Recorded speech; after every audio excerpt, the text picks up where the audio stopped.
রাধে রাধে সবাইকে। তো আমি আজকে কোনো শ্রীমদ্ ভাগবত গীতার কোনো শ্লোক পাঠ করতে আসিনি। আমি আজকে একটা ছোট্ট কমেন্টের উত্তর দিতে এসেছি। আগে কমেন্টটি আপনারা দেখে নিন, তারপরে আমি উত্তর দেব। তো এই দাদা ভাই কমেন্ট করেছেন যে আমি কোন বই ফলো করি, এই বইটার লেখক কে, এই বইটার নাম কি, কারণ উনি পাঠ করতে চেয়েছেন।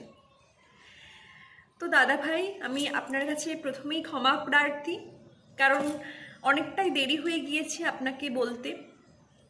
কারণ সবসময় তো কমেন্টের উত্তর দেওয়া সম্ভব নয়, আর কমেন্ট করে যদি আমি উত্তর দিতামও আপনার বুঝতে অসুবিধে হতো। তাই আমি একটা ছোট্ট ভিডিও করছি, আপনি একটু দেখে নেবেন। তো প্রথমে এই আপনার প্রশ্নগুলোর উত্তর দেওয়ার আগে আমি কিছু কথা বলছি। ইউটিউবে খুব কম সময় হলো আমি ভিডিও করছি, তার মধ্যে এত সুন্দর একটা কমেন্ট পেয়ে আমার জীবন ধন্য হয়েছে। কারণ এই কমেন্টটা পেয়ে আমি মনে করছি যে আমি জীবনে কোনো কিছু ভালো কাজ করছি। কারণ আমি আপনাদেরকে প্রতিদিন শ্রীমদ্ ভাগবত গীতার শ্লোক পাঠ করে শোনাচ্ছি।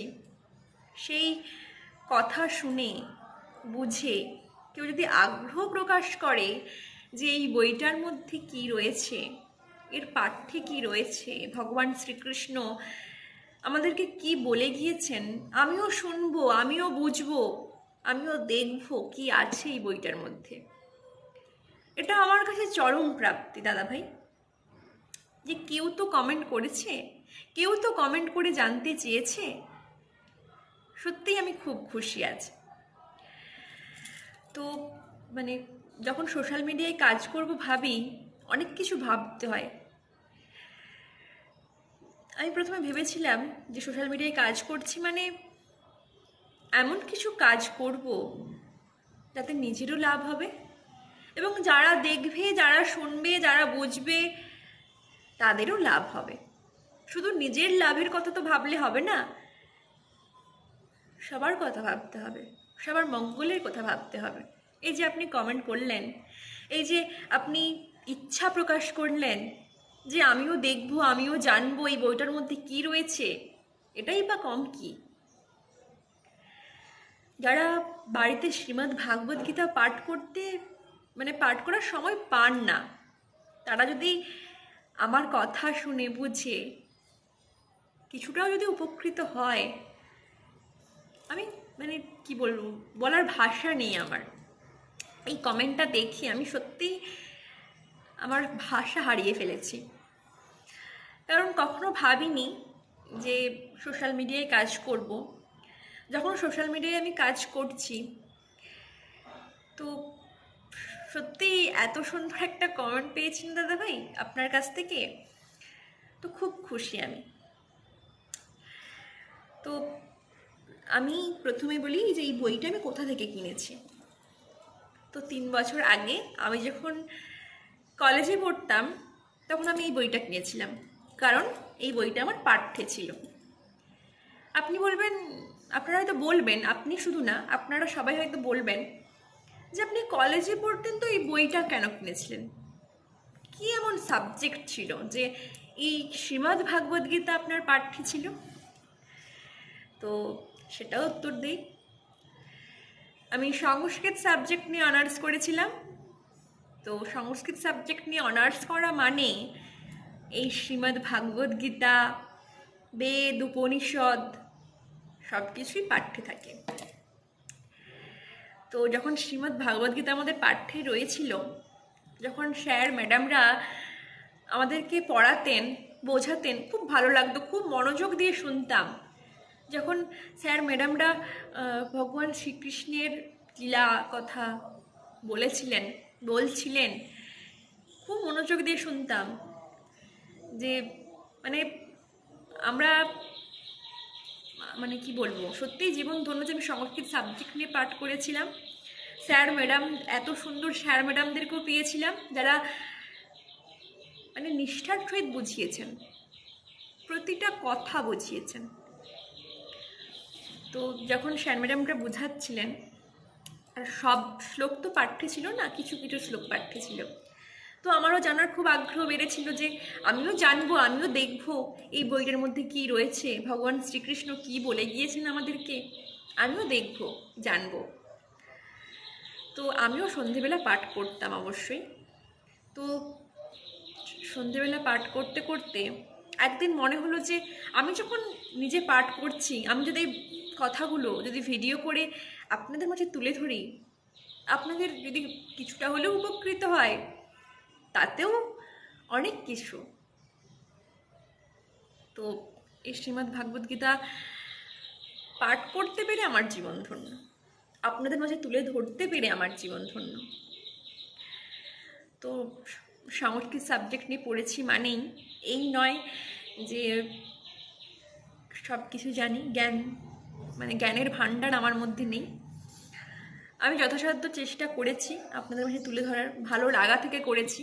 ভুল ত্রুটি তো মানুষের হতেই পারে, আমারও হয়েছে, আমারও হচ্ছে, হয়তো আপনারা শুধরে দেবেন, আমি শুধরে নিয়ে আমি এগিয়ে যাব। আপনারা পাশে থাকলে আমি এগিয়ে যাব, আর এত সুন্দর সুন্দর হয়তো আমি আরও কমেন্ট পাবো।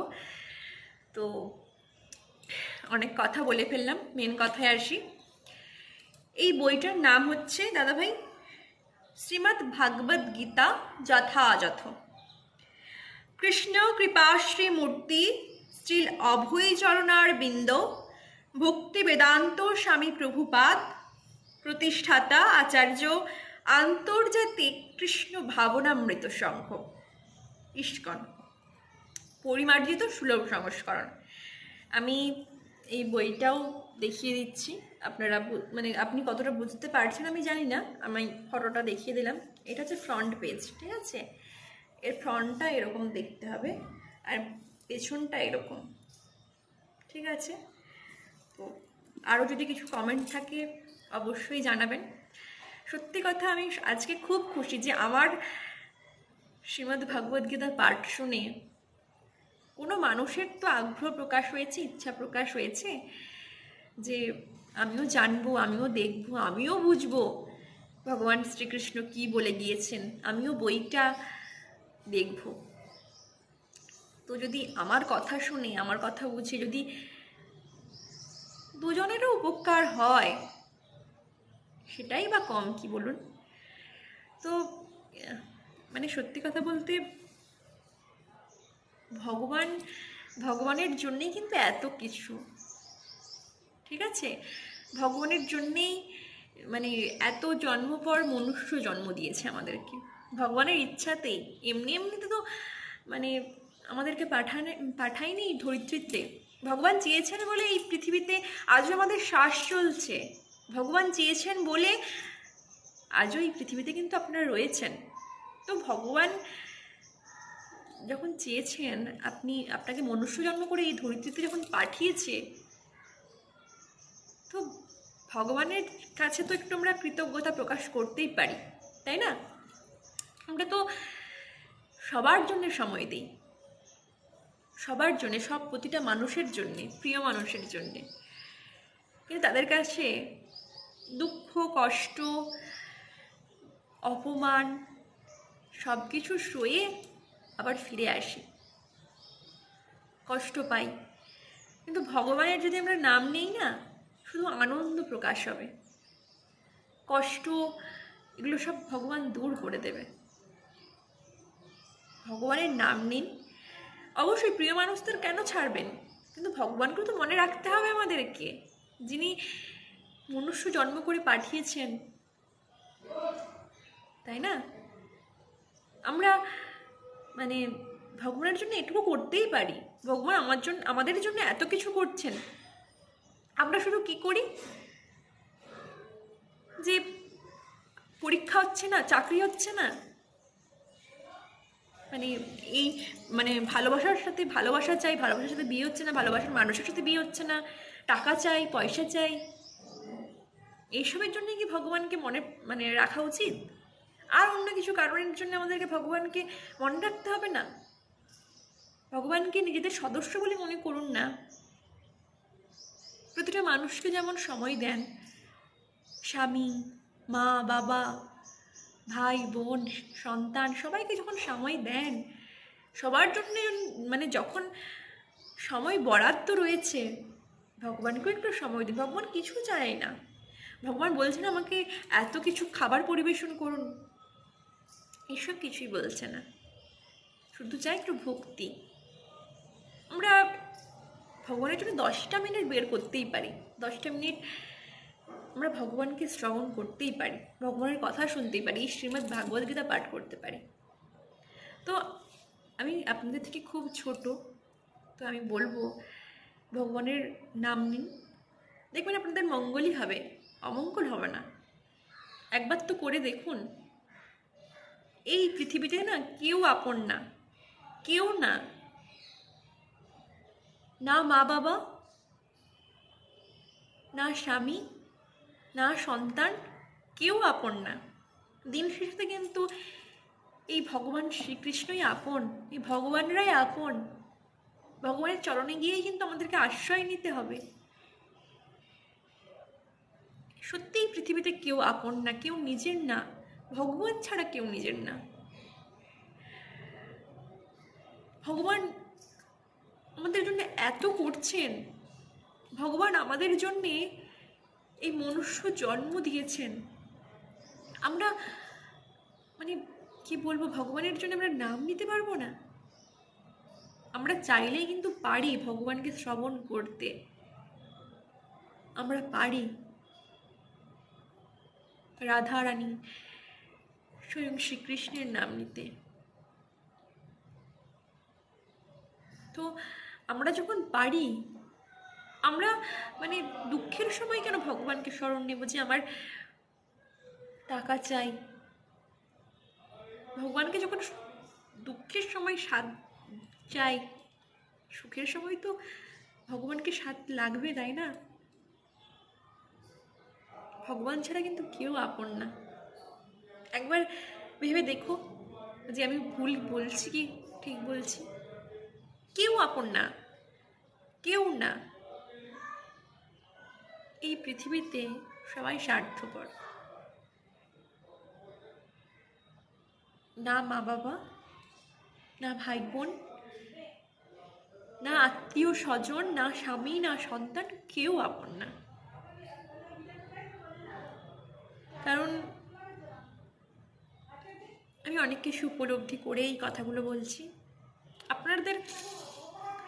আপনারাও ভেবে দেখবেন যে সত্যি আমি ঠিক বলছি কি না। তো যাই হোক দাদাভাই, আর বেশি কথা বলবো না। এই বইটা আরেকবার আমি দেখিয়ে দিচ্ছি, দেখুন, ঠিক আছে? আপনাদের যদি আরও কিছু জানার থাকে, বোঝার থাকে, আমাকে অবশ্যই কমেন্ট করবেন, আমি যথাসাধ্য চেষ্টা করবো আপনাদেরকে বলার। তো আজকের মতো ধন্যবাদ। রাধে রাধে।